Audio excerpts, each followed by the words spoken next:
Megastar Chiranjeevi ఖైదీ number 150తో long gap తర్వాత reentry ఇచ్చి ఎంతటి సంచలనం సృష్టించాడో అందరికీ తెలిసిందే. వెండి తెరపై సందడి చేసి బుల్లి తెరపై మీలో ఎవరు కోటీశ్వరుడు షోతో మహిళా ప్రేక్షకులను అలరిస్తున్నాడు. రీసెంట్గా మెగా మేనల్లుడు సుప్రీం హీరో సాయి ధరమ్ తేజ్ పార్టిసిపెంట్లా వచ్చాడు. మామయ్య మెగాస్టార్తో కలిసి సందడి చేశాడు. ఈ షోలో గెలుచుకున్న డబ్బుని రామకృష్ణ మఠం, పీస్ ఎడ్యుకేషన్ సంస్థలకి విరాళమిస్తానని ముందుగానే చెప్పిన తేజు చిరుతో కలిసి హుషారుగా పార్టిసిపేట్ చేశాడు. చిరు స్టెప్లు వేశాడు.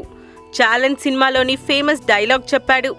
క్వశ్చన్స్కి టకా ఆన్సర్స్ చెప్పాడు. రకుల్ ప్రీత్ నాకు విన్నర్ కంటే ముందు నుండే పరిచయమని తేజు అంటే చిరు తెగ ఆట పట్టించేశాడు. తేజు చిరుని ఆపే ప్రయత్నం చేశాడు. ఏది చెప్పలేదా? అమ్మ పుట్టిల్లు మేనమామకి తెలీదా? మేనల్లుడి వయసు మేనమామకి తెలీదా అంటూ చిరు తేజుని ఆట పట్టించాడు. ఈ షోలో తేజు అక్షరాల 12,50,000 గెలుచుకున్నాడు.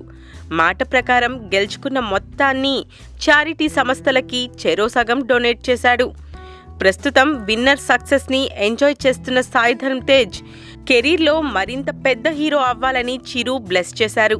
Please subscribe. Please do subscribe. Please subscribe. Do subscribe. Please subscribe. Please subscribe. Please subscribe to TFC Media YouTube channel.